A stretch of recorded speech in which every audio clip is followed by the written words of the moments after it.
Baie welkom by hierdie uitsending van die NG Kerk Oudtshoorn Wes. Dis droog op baie plekke, ook by ons en rondom ons en heelwat plekke in die Wes en Suid-Kaap het dit gereën. So ons is baie bewus nou van die lewegewende krag van water.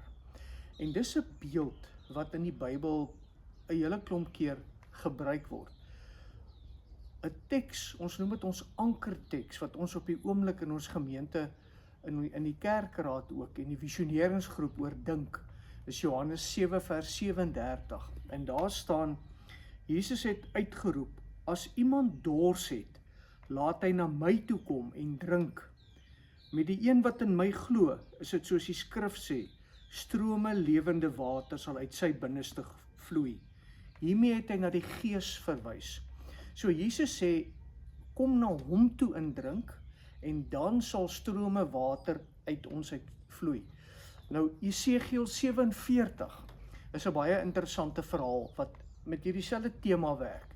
Die konteks, dis tydens die ballingskap, hier in die 600s voor Christus, Jerusalem se mure is afgebreek, die stad is afgebrand, die tempel is afgebreek, die mense wat oorgebly het, bly tussen ruïnes en in armoede, die room van die land is weggevoer in ballingskap, hulle is nou in Babel.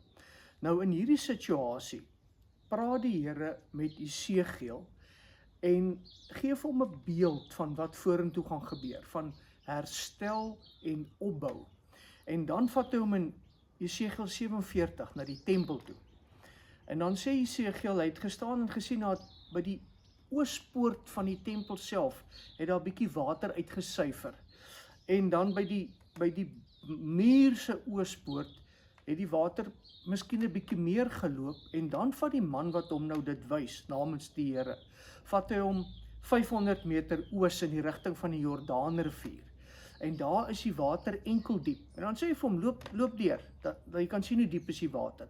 Nog 500 meter, knie diep. Nog 500 meter, heup diep. Nog 500 meter. Die water was so diep, dat 'n mens nie daardeur kon gaan nie. Jy sou daardeur moes swem. En dan vat die man hom terug, langs die stroom. En hy merk op, al langs die stroom staan groot bome, en hulle dra vrugte.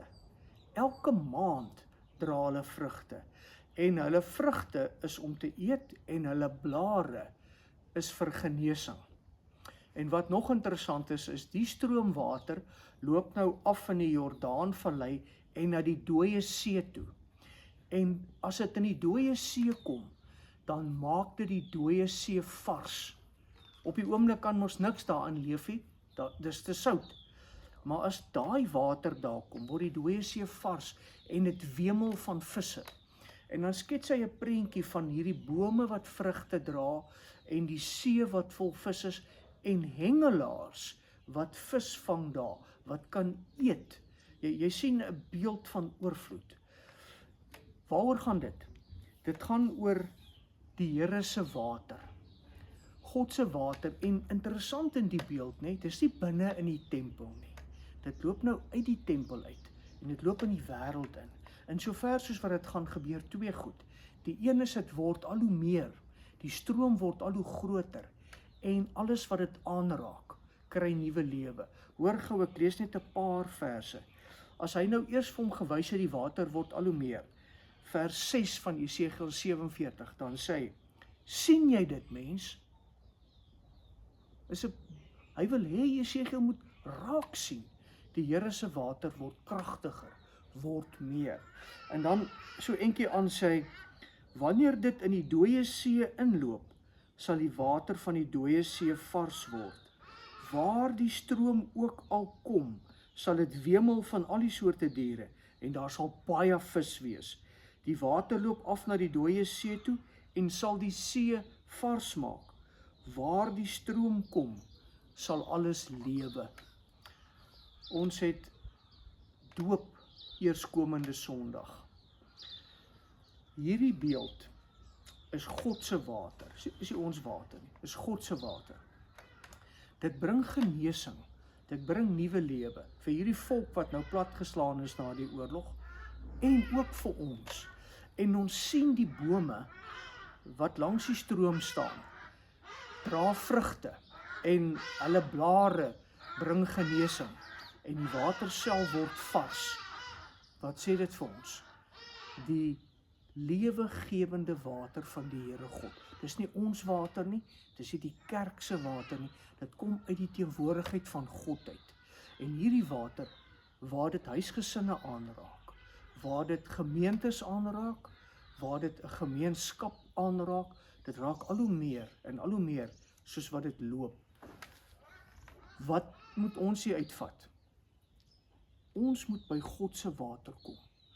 Ons moet soos 'n boom met ons voete in God se water staan. Wat beteken dit? Ons moet na Jesus toe kom. Almal wat dors het, kom na my toe, né? Hy sal vir ons gee lewende water.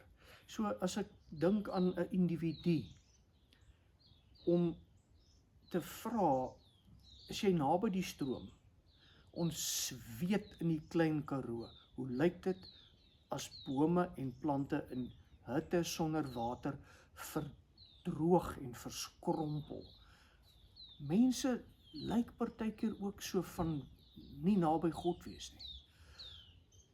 En as hulle lank op die wal staan en hulle wortels is in God se water, dra hulle vrugte, en waar daai water kom, maak dit alles vars en heel en nuut. En daar's nie 7 opdragte wat jy moet doen nie. Die een opdrag wat Jesus sê, kom na my toe, sê Jesus, kom na Jesus toe en drink by hom, en dit sal lewe bring. Kom ons bid saam.